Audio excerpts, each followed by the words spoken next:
Welcome to the Acton Institute Events Podcast, a product of the Acton Institute for the Study of Religion and Liberty.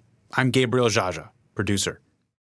The greatest civilization of ancient times expired more than 1,500 years ago, but the lessons to be learned from its experience are eternal. In this lecture, Larry Reed focuses on the Roman Republic, the key features, personalities, and events that defined its rise, as well as those that caused its decay in the First Century B.C. into an imperial autocracy. Many of the trends of our day echo those of the ancient republic, which make its lessons all the more relevant, even pressing, for us now. To learn more about upcoming and previous Acton Institute events, please visit our website at acton.org/events. If you like this program, you can help us reach even more listeners by sharing it with a friend and leaving us a 5-star review on Apple Podcasts.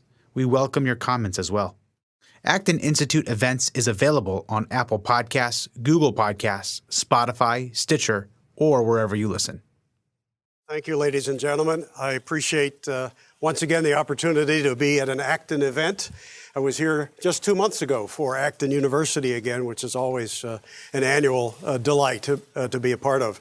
And thanks especially for having me here in Michigan in August. What a great time to get out of Atlanta. Our founder at the Foundation for Economic Education, Leonard Reed, no relation, had a great line years ago that he used to often spark a conversation to get people interested in his vocation, namely ideas of liberty. And whenever the weather was particularly bad, in the midst of a snowstorm or whatever, people would be saying, "Oh, have you seen what the weather's doing?" Or "It's terrible outside." And he would immediately say, "No, it's a great day. Every day's a great day." And people would look at him rather quizzically, wonder why he would say that. And then he would say, "That's my way of showing appreciation for the fact that at least when it comes to the weather, God and not the government is in charge."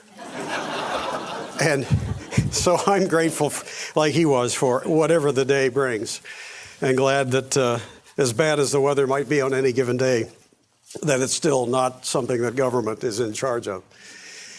Well, why study or talk about ancient Rome? It's been gone for more than 16 centuries. But I think all of you know instinctively that you don't have a society that lasts as long as this one did. It's one of the longest lasting jurisdictions in the history of the world, and not have abundant lessons that can pour forth from that story and inform us even 16 centuries later. You know the words of the philosopher George Santayana, who said, those who ignore history are condemned to repeat it. So there is an instinctive desire, I think, on the part of most people to learn what those lessons may be, even if it turns out that not many people ultimately do learn or pay attention to them. Maybe we should talk about them all the more. Keep in mind that ancient Rome, my topic today, lasted, at least in the western portion, 1,000 years. The Eastern Roman Empire lasted another 1,000 years on top of that, but it's the western part centered in Rome that I want to focus my remarks on today. That's the portion of Roman society that most people seem to be especially interested in, and the one I think has the most lessons to teach us. I've often been asked, no matter what my topic may be at a speech, what I think the most important issue is in America today. Or sometimes I talk about British history and they say, "What do you think the most important issue in Britain is?" I always say the same answer in whatever the context. The most important issue today in this country is the same as it was in Rome 2,000 years ago. It's the same ultimately in all times and in all places. The number one issue from which everything flows, and so much can be explained, is, in a word, character. Character is the one thing that universally plays a major role in explaining the rise of civilizations, and also a major role in the decline and the fall of one civilization after another. So I think, today, if you were asked what is the most important issue, you might be tempted to say, "Oh, well, it's the national debt, or it's government spending, or it's the opioid crisis, or few months ago, there were people who thought collusion with Russia was the number one issue. You get a lot of different answers to that. But ultimately, I think it all comes down, all of those things are manifestations in one way or another of the character of the people you're talking about. So character is going to play a major role in what I have to say about the rise and fall of ancient Rome here. A lot of interesting parallels to America. Like America, Rome rose as a republic after a revolt against monarchy.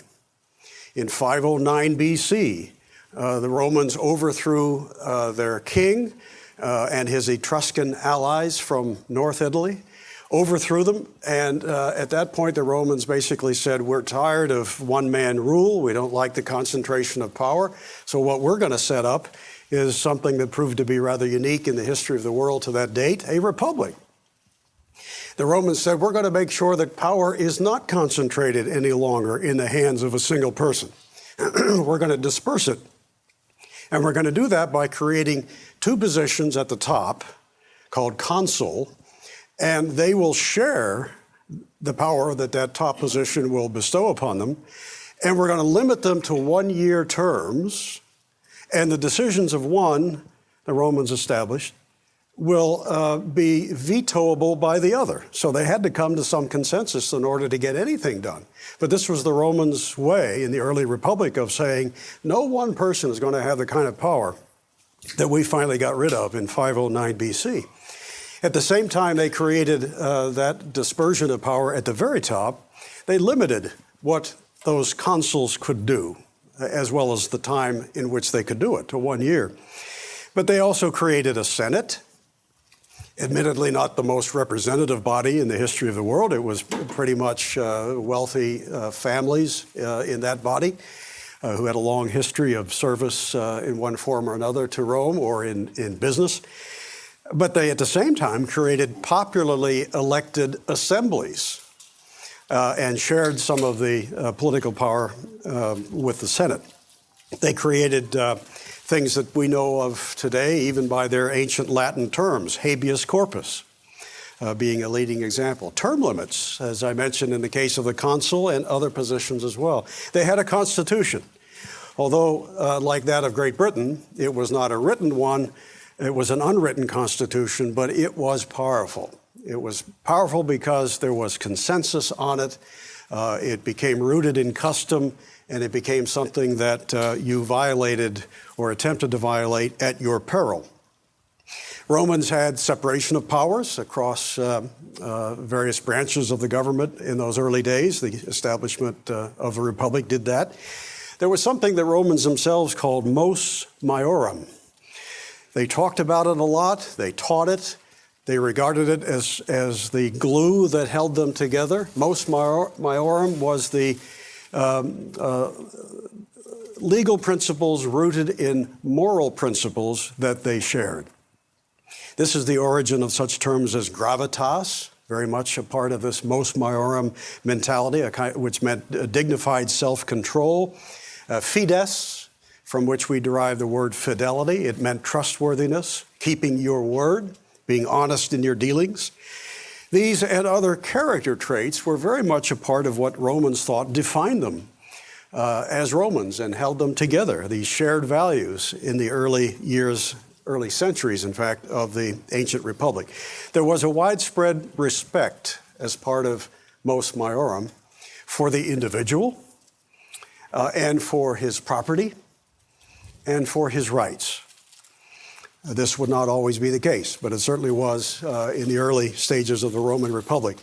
And in this climate of relative freedom and the free enterprise in the economic sphere that flowed from it, Rome rose to a greatness and a level of production and wealth that the world had not seen before. In 70 AD, this is well into the empire after the Republic fell, but it's nonetheless about the peak in terms of Roman influence. There were 1 million people living in Rome, in the city of Rome. Not until London in the 19th century would any city in the world approach that size again. Well, to give you an idea, one measure of Rome's decline, guess how low the population of Rome got to during the Middle Ages, long after its decline had begun. It went from 1 million to 17,000. We talk about, in this state, Detroit from 2 million to 650,000. You think that's big. How about going from 1 million to a mere 17,000? Took a few centuries, but that's exactly what happened. When Emperor Vespasian started building the Colosseum in 70 AD also, Rome was 10 times the size that it was when Napoleon invaded the city 18 centuries later.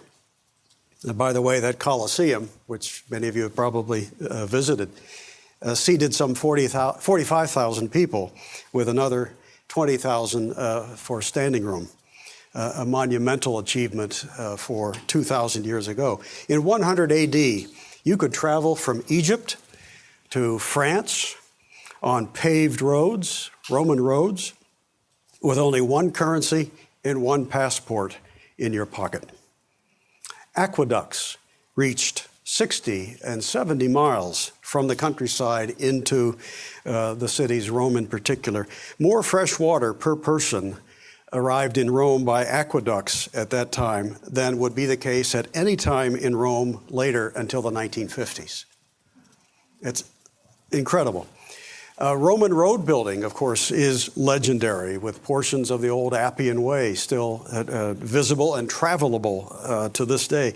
Which reminds me, the only time I've ever been heckled on a campus during a speech, I trust that's not likely to happen here, but it did happen 2 years ago in April. I was at the University of Denver giving a talk on ancient Rome. I was only 5 minutes into it. I'd said nothing incendiary that I could think of, but I got to this mention of road building, and I mentioned how vast it was, that in ancient Rome the road building campaign would not be eclipsed by anything of its kind until the interstate road building campaign in the United States of the 1950s.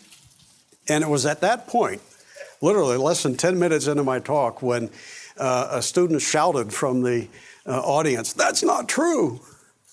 And I said, "Excuse me?" And he said, "No, that's not true. The Mayans built more roads." And I wasn't sure that he said Mayans. And I said, "You mean Mayans like down in Mexico?" He said, yeah, our professors have researched this. They built more roads than the Romans. Well, I told him that could not possibly be true. I researched it later and discovered that the Incas were the big road builders in South America, not the Mayans. And at most, they built about 25,000 miles of road, but that was 10% of what the Romans built. The Mayans were even less than the Incans. And I thought about it later. I thought, why would that student insist on this? And by the way, there were others who piped up saying the same thing, and that was when the signs started going up, the pre-prepared signs, with all kinds of epithets, and apparently that was the trigger for it. And the best I could figure is that the professors may have told them that, and if so, it's probably a sad sign of how rotten the political correctness has gotten in some places on American campuses. I think what they were reflecting was the view that, Romans, they were white Europeans, we can't say anything good about them. And Mayans, they were indigenous people, so they were victims of white Europeans, and they couldn't have done anything wrong. In spite of things like decapitations and idol worship and human sacrifice and, and internecine warfare and subjugation of enslaved peoples that characterized the old Mayan Empire. But nonetheless, just an interesting side note there that was enough to set a number of those students off. You may have seen one of the Monty Python films, in which the greatness of Rome is sort of in a backhanded way referenced by John Cleese. And I'll just recount this episode, but John Cleese is in Palestine around the time of Christ, and he's trying to whip up an opposition to the Romans. And he's got an audience in his home of a bunch of people, and he's trying to get them all fired up to create this liberation movement. And at one point he says, "After all, what have the Romans ever done for us?" How many have heard this or seen this episode? Okay. And you know what happens? When he says that, there's a voice in the back that says, "Aqueducts." And then he says, "Well, okay, other than aqueducts, what have the Romans ever done for us?" And then somebody else says, education. And he says, okay, other than education and aqueducts, what have the Romans ever done for us? And then it just cuts loose. People say sanitation, recreation, banking, roads, peace. And then he just lists all those things and says, okay, other than all those things, what have the Romans ever done for us? It's kind of a backhanded tribute to the fact that Rome had become the center of the world's wealth and had achieved levels of productivity and production and standards of living that were the envy of the world and would not be equaled in most places for a long time to come. I want to share with you, before I go into the details and my thesis, I want to share with you some of what some historians have said when assessing why all of that was lost, why Rome declined and ultimately fell. The first historian is one who lived within the lifetimes of many of us here. He only passed away, I think, 20 or 30 years ago, Will Durant. In his 1944 book, Caesar and Christ, he summarized one of the monumental lessons of Rome in this single sentence. A great civilization, he said, is not conquered from without until it has destroyed itself from within. The essential causes of Rome's decline lay in her people, her morals, her class struggle, her failing trade, her bureaucratic despotism, her stifling taxes, her consuming wars. I have three historians I want to quote from you who had the benefit of actually living at that time. Three of the greatest Roman historians who wrote about the history of the civilization they knew firsthand. And the first is Gaius Sallustius Crispus, who we abbreviate, thankfully, as simply Sallust. He was both a provincial governor for Rome in North Africa and a prolific writer during the First Century B.C. That's the century, the last century of the Roman Republic. So it's crumbling all around him on the eve of the arrival of the first emperor. And here's what he said.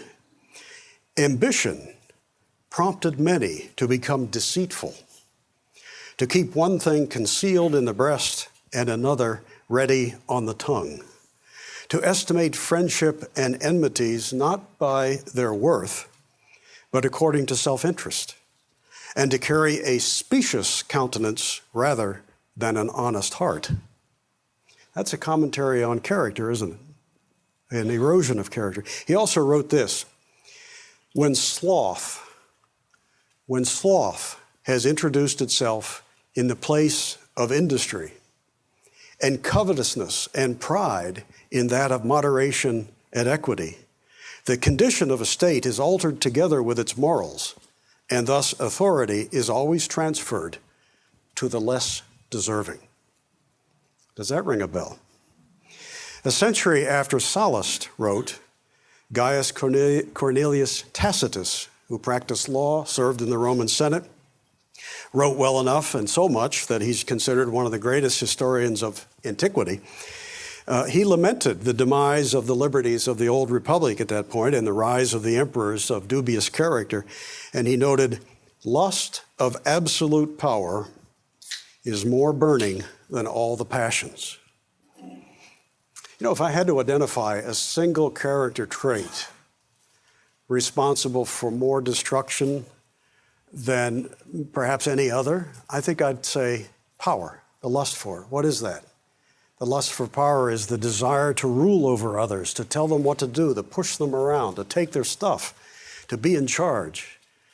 It is incredibly intoxicating. So many people who even enter positions of power with the best of intentions, so many of them find themselves corrupted in short order.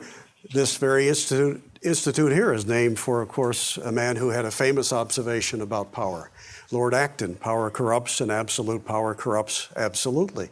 I always like to add my own little corollary to that, and that is that power tends to attract the already corrupted, which is really ever more apparent to me. Just on the side here, I'm very concerned, as you might imagine, about the growth of government and the flow of responsibility from the individual and the family and the community to the central government. Well, one of the consequences of that is that bad people tend to rise to the top. The more or the larger the government gets, this was true in ancient Rome, it's just as true around us today, the bigger it gets, the more corrupt it becomes because people are fighting over this increasing mass of largesse, and they want to get in charge and pass it out to their friends, or at least keep the government at bay and off their backs. But the more power they personally accumulate, the more it tends to corrupt their own character if they're not already corrupted. So we end up, if we don't reverse this course, and we know Rome did not, you end up with the worst of both worlds, bad people managing big government. How many times have you heard good people that you'd love to see in public life say things like, oh, I wouldn't try, don't ask me to run for anything. Why would I want my name to be dragged through? You hear that all the time, and I lament that because the very kind of people we would most want to have in government increasingly are the ones who flee from it because it's such dirty business. It's one of the consequences of the sheer size and scope and intrusiveness and power of government. Here's another line from Tacitus that I think you'll appreciate. It sounds almost like it came from Ayn Rand, from Atlas Shrugged perhaps, but it comes from Tacitus 2,000 years ago. He noted as he looked around him as the Republic had just expired, he said, when men of talents are punished, authority is strengthened. And listen to that again. When men of talents are punished, authority or power is strengthened. Here's another good one from Tacitus. He said, now bills were passed, not only for national objectives, but for individual cases. And laws were most numerous when the Commonwealth was most corrupt. What is he noting? That at one time the Republic tended to focus on doing what needed to be done for the good of all, but now he notes we're passing laws all the time, and so many of them are not for the general welfare as so much as for the benefit of this group that's been pitted against that group. We're taking from some, giving to others, focusing on the here and now on a handful of noisy or powerful groups and giving them something special at the expense of others. That rings a bell too, doesn't it? By this time, the first century AD, Rome had degenerated from a relatively free republic to a monstrous dictatorship. So its policies at home were increasingly no better than its warfare policies abroad. Tacitus noted with regret, here in a place that not so long before had been a bastion of freedoms of speech and press and assembly, he said, it is the rare fortune of these days that one may think what one likes and say what one thinks. Noting, I think, one of the consequences of concentrating power in central authorities. Your basic freedoms tend to be jeopardized in the course of doing that. A third Roman historian, Livy, lived between the periods of Sallust and Tacitus, and he authored a sweeping history of ancient Rome from its founding. Admittedly, a lot of this is probably legend at that point, but he wrote it up anyway. All through the creation of the Republic, its 500 years, and through the rule of the first of the emperors, Augustus. And here are some things that he said. I think if you remember the French phrase, the more things change, the more they stay the same. That'll ring true in the words of Livy. He said, men are only too clever at shifting blame from their own shoulders to those of others. Such is the nature of crowds. Either they are humble and servile or arrogant and dominating. They are incapable of making moderate use of freedom, which is the middle course, or of keeping it. And then he said, there is nothing that is more often clothed in an attractive garb than a false creed. I thought of that as I watched the Democratic debate a couple of weeks ago, and I'm thinking $22.5 trillion in debt. So if you expected candidates in that debate to say how they were going to bring that under control and reduce reckless spending, you were very dissatisfied, weren't you? Instead, we heard an endless litany of promises and proposals to spend trillions more, all wrapped in this garb of, we're going to help you, we're going to take care of you, we're going to relieve your distress, we're going to take care of your college for you, we're going to give you free stuff. And of course, none of it is free. Never was in ancient Rome, nor is it today. And finally, a great quote from Livy is as follows: "The subjects to which I would ask each of my readers to devote his earnest attention are these: the life and morals of the community, the men and the qualities by which through domestic policy and foreign war dominion was won and extended. Then, as the standard of morality gradually lowers, let him follow the decay of the national character, observing how at first it slowly sinks, then slips downward more and more rapidly, and finally begins to plunge into headlong ruin until he reaches these days in which we can bear neither our diseases nor our remedies." Ominous, but honest nonetheless. When you examine the last 100 years of the Roman Republic, so pivotal in Roman history, that 500-year period of the Republic is about to give way to a 500-year period of significantly less freedom and emperors and emperor worship. What happened specifically? What were the events that were hallmarks of this erosion of character, and how did they show up? I think there are three ways in which the erosion of character, things like respect for life and property and tradition and the Roman institutions that had governed and given them considerable freedom before, three things took place in that last century that really take them down the tube. One are the costly wars and foreign adventure. There's a great book I highly recommend. It came out maybe 10 years ago by historian Thomas Madden, M-A-D-D-E-N, called Empires of Trust. And he draws a lot of parallels between this period and recent American history. And he points out that Romans were rather reluctant inheritors of empire at first. There were occasions, I'll never forget the story he tells about the time when the Romans came to the rescue of the Greeks in one of their wars with the Persians. And the Romans came over to Greece, they helped expel the Persians, and the Greeks at that point figured, well, we're going to be a conquered people one way or the other, now it's just going to be the Romans instead of the Persians, and they were shocked when the Romans said, no, we're not here to stay. We're here because we wanted to help you repel the Persians, and now you're free, we're going home. Does that ring a bell? It's later Rome when they begin to send armies overseas for the purpose of forcibly building an empire, but they were at first a reluctant center of empire. A second reason that you see really advancing during the last 100 years of the Republic, explaining the decline, is the rise of the Roman welfare state. The abandonment of personal responsibility in so many walks of life, the acceptance of the notion that government isn't simply a peacekeeper, it should be also a provider of more and more things. We can get it from the government and maybe not then have to work for it. We can vote for a living instead of working for one. You see that increasingly getting hold in the last century of the Republic. And then thirdly, you find a willingness to cut corners when it came to their governing institutions.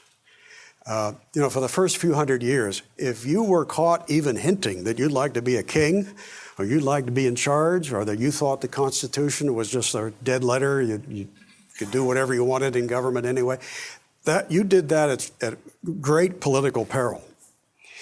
But somewhere in the mid part of the 2nd century B.C., you really begin to see people sort of casting their constitution aside. You have Marius, who, you were supposed to be a consul for one term, 1 year. Marius comes along and convinces the people to let him be consul 7 times. Not all consecutive, but within a pretty compressed period of time. Because each time he said, effectively, you really need me, I'm important, I know what's best. I know the Constitution says I can't do this, but that's kind of old. So let's not worry about that, let's do other things. And you see that time and time again, the respect and reverence for the institutions that had kept the power of government limited, and the freedom of the individual solid is increasingly sort of cast aside. You see it in the form of the rise of the grain dole, which also begins in the 140s BC. At first, the members of the Senate and consuls thought, well, we can buy the support of the men in the military by giving them grain subsidies. And the problem with every welfare state is once you abandon the notion that government is to serve all people equally and begin to regard it as a fountain of free goodies for whoever is the noisiest, the problem is, where do you draw the line? Because once you say, okay, this group of people, they get a lot of goodies, then you have other people who say, well, why shouldn't I? I'm important. Why should I pay the bills so they get all the goodies? And so increasingly you find the grain dole expanded to where at the time of Julius Caesar, about 100 years later, near the end of the Republic, he finds when he comes to power that a third of the people of Rome are on the grain dole. And he tries to cut it and briefly is able to do that, but within a few years it's back up higher than it ever was.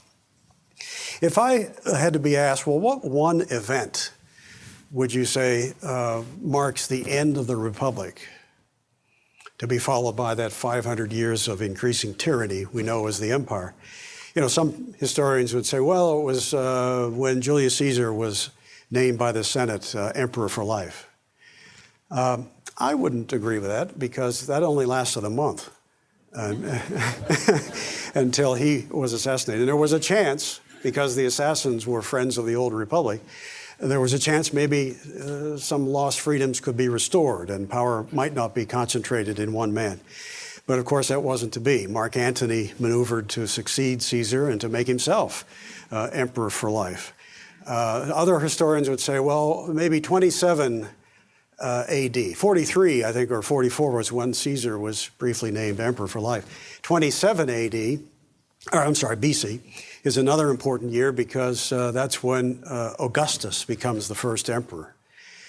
But I think an event in between is, I would say, is the actual death of the Republic. And I'm referring to the assassination of the Republic's last great defender, Marcus Tullius Cicero. Cicero, great man, friend of liberty, enemy of the state. He had been a very successful lawyer, worked his way up through all the positions of any significance in Rome, became consul for 1 year.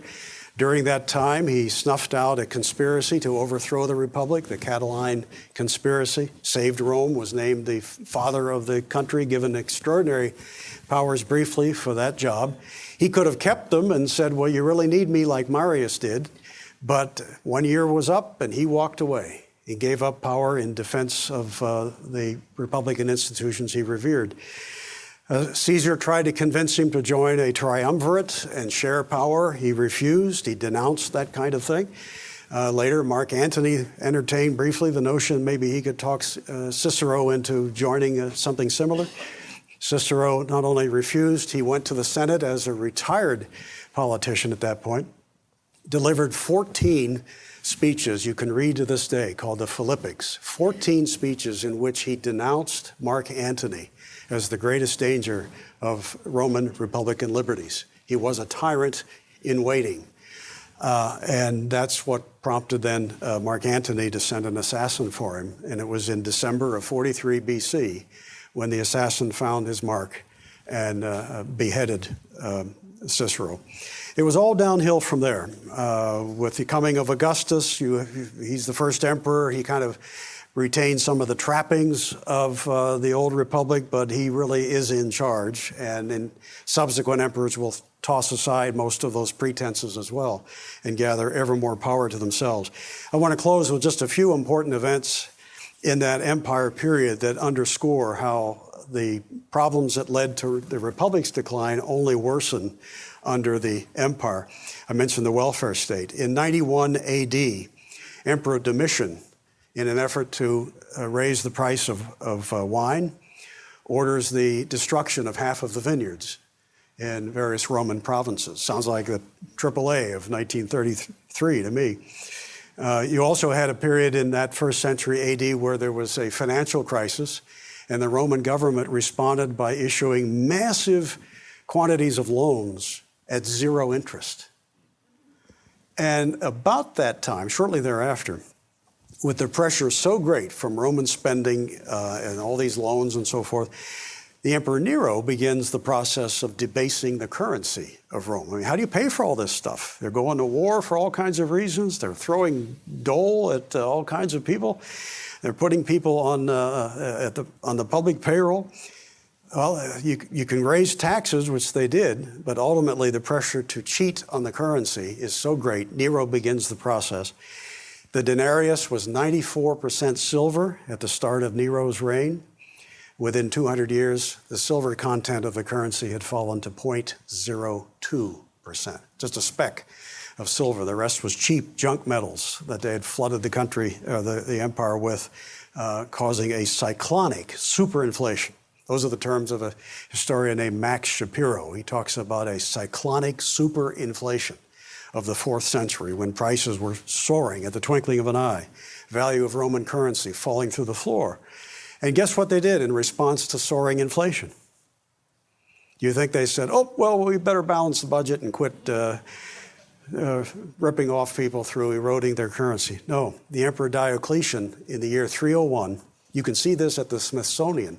They have an exhibit that reproduces his famous edict. He issued comprehensive wage and price controls under penalty of death in the year 301. The economy, what was left of it, crumbled fairly quickly, and Rome was never but a shadow of its former self after those years. And by 476 AD, of course, Rome fell like a ripe plum. That's the year that barbarian invaders entered the city of Rome itself, found many of the people actually welcoming them, figuring that, hey, whatever they do is better than the tyranny of our own tax collectors. And welcoming foreign barbarians into the city, heralding the end of the Western Roman Empire.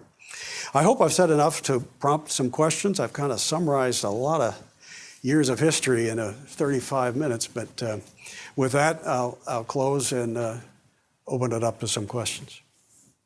Let's give a round of applause for Mr. Reed, please. Thank you. Thank you. Thank you very much. All right, we'll now have about 20 to 25 minutes Q&A. So if you'd raise your hand and wait until my colleague or I come and hand the microphone to you, because we have people watching on live stream and they would also like to hear your question as well. So time for questions now. Good afternoon. I'm Joel Langley. I'm running for Congress in the 3rd District and Hi, Joel. a little political speech. You helped me out I'm with a glad lot you of were in the stuff. front row. Yeah, I know. A lot of the things you were saying really rings true. I'm just curious about your take on social media and how it's affecting our lack of accountability in our society today. Yeah, great question. I'm not an expert on this, but I'm increasingly worried that, especially in the light of these mass shootings, and you have to ask yourself, what is causing so many young men to do these horrendous things? And increasingly, it's apparent that there's a common thread. They're disconnected. They're often loners, often very active in social media. And you look at social media, what's that become for so many people? It's a place where you can, if anonymously or at least without immediate and obvious reprisal or having to face somebody eyeball to eyeball, you can attack, you can condemn, you can be viscerally rotten and nasty. I see it all the time on social media and get away with it. So social media in some ways has been a real boon, but there is this downside and that is not helping. It's contributing to the disconnectedness, the anonymity, the go off on your own and that is contributing to the disintegration of the bonds that once kept us together. How to deal with it, I don't know. I'd be very skeptical of the government passing laws to try to deal with it. I think, again, these things, the answer is more likely to be found right in here, in a renaissance of character, a revival of respect for the individual, one person, one parent, one child at a time. Maybe we have to have even more crises before we face that. I don't know. But it does worry me a lot. And it may not be a definitive answer, but I think it is part of the problem. Can you speak to the social issues that were occurring during the decline of Rome, specifically abortion, infanticide, euthanasia, the use of the IUD, the loss of the Hippocratic Oath, do no harm. Can you speak to what was happening at that time? A little bit. I tend to concentrate more on the political and economic. But I know that infanticide, even in the late Republic, was an issue, whereas it wasn't earlier. Of course, a big social issue is slavery. And although Rome always had some slavery, that becomes a more acute issue with time. In fact, in those wars of the First Century B.C., the declining decades of the Republic, slavery becomes an ever bigger issue because as they start to conquer just for the sake of conquering or for the revenue, often the troops would be paid in various gifts, including slaves, conquered peoples they'd bring back. And that actually had enormous negative impact on the economy. It put a lot of small farmers out of business. Because they're having to compete with the free labor that now these other guys, they get free land for maybe their service, or a general pays them off with a chunk of land, keeps them quiet and gives them a few slaves, and now they're competing head to head with enterprising small farmers. That led to a lot of economic dislocation and class conflict. The other matters of abortion and other things you mentioned, I'm not as well versed on, so I can't comment further. There is a good book I think does get into that by Jeremiah Johnston with a T, not like the old movie Jeremiah Johnson, Johnston with a T. And I forget the title, but if you go on to Amazon and type in his name, it deals with the last 100 years of the Republic and a lot of the social decline. And some of those things are, I think, in that. Thank you. My name is Mike Farage. I've been a fan of yours going back to the Mackinac Center. I've actually, to this day, I ran for local office. I stole a lot of your rhetoric about unfunded liabilities. It's just a question, and it's kind of related to what we're talking. When the city of Grand Rapids has over $1 billion in debt, when I was addressing this to some of the people when I was running, I noticed when you talk about unfunded liabilities that half the audience fell asleep. Yeah. And it's like a huge concern. This is debt. What is it that just, I don't know, is it not political sexy enough? Or what is it that people won't resonate to debt when you're talking, basically it's coming out of your pocket, and be alert on it. And they'd rather talk about, a carnival or something. Mm-hmm. Yeah. Thank you, Mike, for what you first said as well. I appreciate it. Lucky for you, I don't copyright anything. So, maybe before I put much blame on the folks we're trying to reach, maybe we don't communicate clearly enough in a way that they can relate to just how serious this is. Often I see people on our side of the fence who talk about things like debt and the green eye shades come on, and it's all dollars and cents instead of putting it in terms of what is this doing to real people? What are we doing to children and grandchildren? Maybe we need to borrow something that the other side uses all the time, often in an unjustified way, a little emotion.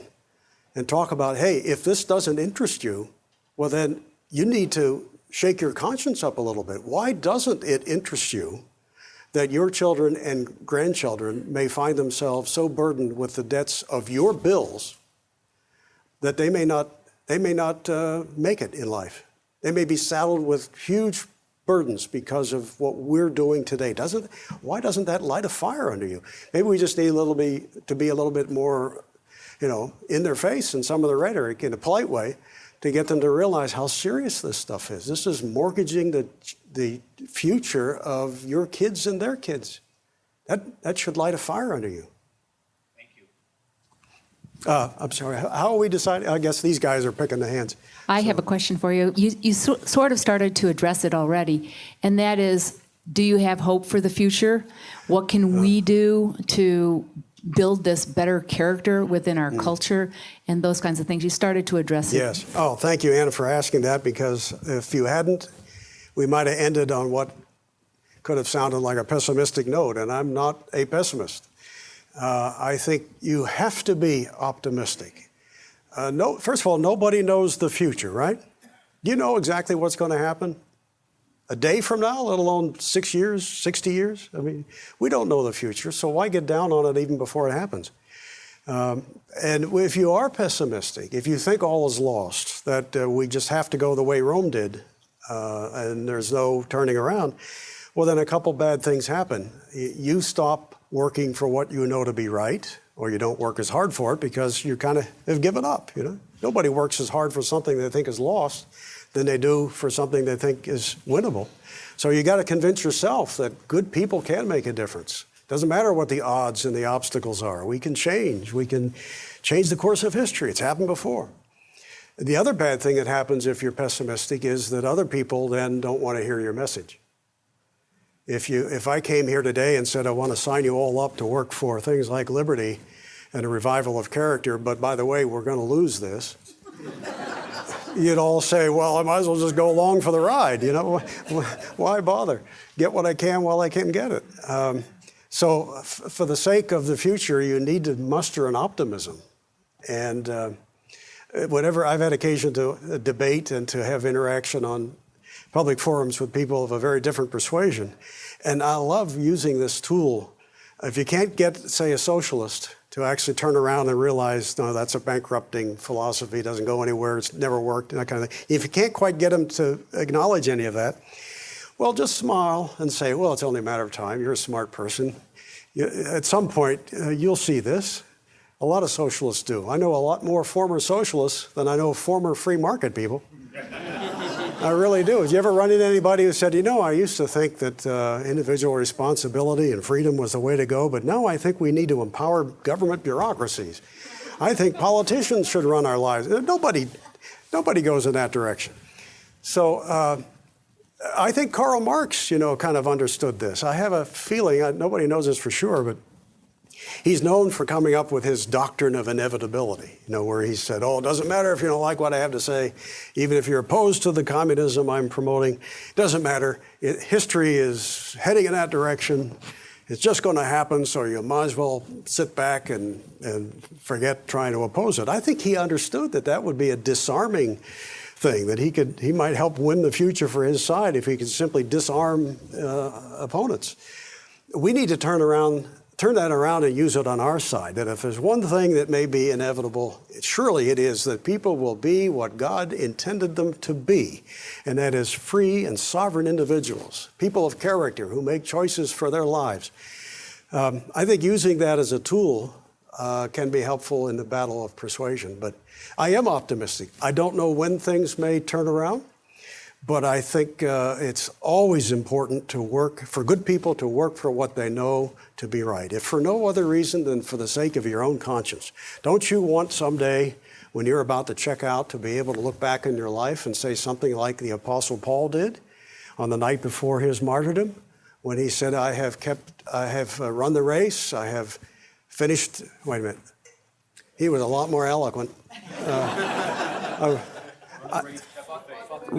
Fought the good fight, finished the race, kept the faith. Yeah, don't you want to be able to say that? That once you knew what the right thing was, you didn't give up on it? So always be optimistic. We don't know the future, but we do know that if we don't work for what we know to be right, it can't possibly be a good one. Yeah. I have an observation and a question. The observation is that for an insight into the angry white young males, the book Alienated America by Tim Carney gives some insights. Okay, The thank you. question is, do you view the U.S. interventions in Iraq and Afghanistan as the kind of foreign interventions and empire building that you allude to as being one of the causes of the downfall of the Roman Empire? Good question. I'm not a foreign policy expert, but I'm much more sympathetic to the original intervention in Afghanistan, given that was the origin of the 9/11 attacks, than I am of the war against Iraq. I think the war in Iraq was a mistake. Afghanistan is a little more justifiable. There are other interventions that are much less justifiable. Sending troops to Somalia a few years back, and Woodrow Wilson started this business in a big way.